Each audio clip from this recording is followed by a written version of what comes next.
കാണാതെ പോയ, കണ്ടില്ല എന്ന് നടിച്ചവർക്കുള്ള മറുപടി കൂടിയായിരുന്നു ഈ കഴിഞ്ഞ തെരഞ്ഞെടുപ്പ്. നിങ്ങളെ അവഗണിച്ച, പലപ്പോഴും അപഹസിച്ച ഒരു മുൻ ഗവൺമെന്റ് ഇവിടെ നിന്ന് ഒഴുകിപ്പോകുമ്പോൾ ആ ഒഴുകിപ്പോകുന്നതിന് നിങ്ങൾ പാവപ്പെട്ട ഈ സഹോദരന്മാരോട് കണ്ണുനീരിന്റെ പുഴ ആണ് അത് ഒഴുക്കിക്കളഞ്ഞത് എന്ന് ഞാൻ പറയും. ഞാൻ പല അധികാരികളോടും അതിനോടൊപ്പം നിന്നപ്പോ ഞാനൊരു സഹയാത്രികനായിരുന്നു കുറെ കാലം. ആ പ്രസ്ഥാനത്തോടൊപ്പം അതിന്റെ സഹയാത്രികനായിരുന്നപ്പോൾ പലരോടും ഉത്തരവാദിത്തപ്പെട്ട പലരോടും പല കുറി ഞാൻ നേരത്തെ ആവശ്യപ്പെട്ടതാണ്. ശ്രീ വി പ്രകാശനൊക്കെ അതിനെ കുറിച്ച് അറിയാം. പക്ഷെ അവരൊക്കെ അപ്പോഴൊക്കെ എന്നെ ചില കണക്കുകൾ പറഞ്ഞ് ബോധ്യപ്പെടുത്താൻ ശ്രമിക്കുകയായിരുന്നു. അങ്ങനെ ഇരിക്കുമ്പോഴാണ് കൊച്ചിയിൽ നടക്കുന്ന ഒരു മഹാസാംസ്കാരിക സംഗമം ഡിസംബറിൽ നടക്കാൻ പോകുന്നതിന്റെ ഒരു ആലോചനാ യോഗത്തിൽ കോടികൾ മുടക്കി മാനവികതയും മനുഷ്യസ്നേഹവും സഹജീവികളെ ചേർത്ത് പിടിക്കലുമൊക്കെ വിഷയമാക്കിയുള്ള ലോകസമാധാനവും മനുഷ്യസ്നേഹവും മാനവികതയും ഒക്കെ വിഷയമാക്കിയുള്ള ഒരു അന്താരാഷ്ട്ര സംഗമം നടക്കുന്നു.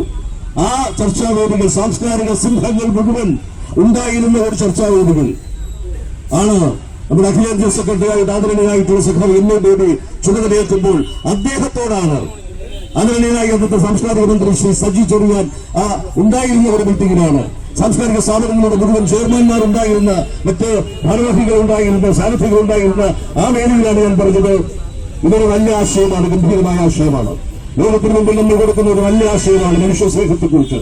നമ്മളിത് നടത്തുമ്പോ, ഈ കോടികൾ മുടക്കി ഇത് നടത്തുമ്പോ, ഇവിടെ ഈ സെക്രട്ടേറിയറ്റിന്റെ നടയിൽ കുറെ പാവപ്പെട്ട സഹോദരന്മാർ കുറെ ദിവസമായി മഴയും വെയിലും ഒക്കെ അനുഭവിച്ച് ഒരു താൽക്കാലികം പോലും കിട്ടാൻ അനുവാദമില്ലാതെ അവരങ്ങനെ പ്രാഥമിക സൗകര്യങ്ങൾ പോലും നിർവഹിക്കാൻ അവസരമില്ലാതെ അവരൊരു വലിയ പോരാട്ട ഒരു സമരത്തിന്റെ പാതകളുടെ ആ സമരം നമ്മൾ കണ്ടില്ല എന്ന് നടിക്കരുത്.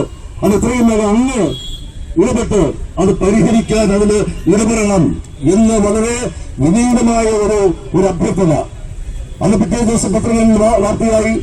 എന്തു തന്നെയായിരുന്നാലും ശരി, ഇവിടെ പോയി വിശേഷിപ്പിച്ചതുപോലെ ഒരു രക്തസാക്ഷി പരിരക്ഷണമെന്ന് എനിക്കില്ല. അതൊരു സാധാരണ മനുഷ്യൻ എന്ന നിലയിലുള്ള എന്റെ ഒരു വികാരമാണ് ഞാൻ ഇവിടെ പ്രകടിപ്പിച്ചത്.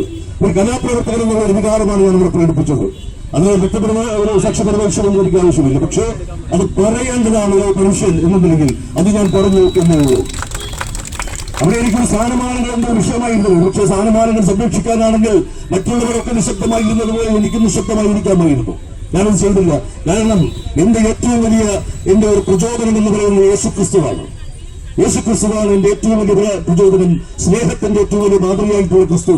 ക്രിസ്തു പറഞ്ഞത് നിന്നെ പോലെ ഈ ക്രിസ്ത്യാനിയെ സ്നേഹിക്കണമെന്നല്ല, മറ്റു മനുഷ്യരെ, നിന്റെ കൂട്ടുകാരെ, അയൽക്കാരെ, മറ്റുള്ളവരെ, മറ്റു മനുഷ്യരെ സ്നേഹിക്കണം. അതാണ് ക്രിസ്തു പറയുന്നത്. അധ്വാനിക്കുന്നവരും ഭാരം ചോക്കുന്നവരുമായ മനുഷ്യരെ ആശ്വസിപ്പിക്കണം. ആ ക്രിസ്തുവാണ് എന്റെ പ്രചോദനം. ആ ധാർമ്മികത ഉള്ളിലുള്ളത് കൊണ്ടാണ് ഒരു മനുഷ്യൻ എന്ന നിലയിൽ ഇതെനിക്ക് പറയേണ്ടി വന്നത്. അത് പറഞ്ഞു, ഇനിയും അത് പറഞ്ഞുകൊണ്ടേയിരിക്കും. ഇവിടെ ഇങ്ങനെ ഒരു സമരം വിജയം ആഘോഷിക്കുമ്പോൾ നമ്മൾ ഒരുപാട് ചരിത്രങ്ങൾ നമ്മുടെ മുമ്പിൽ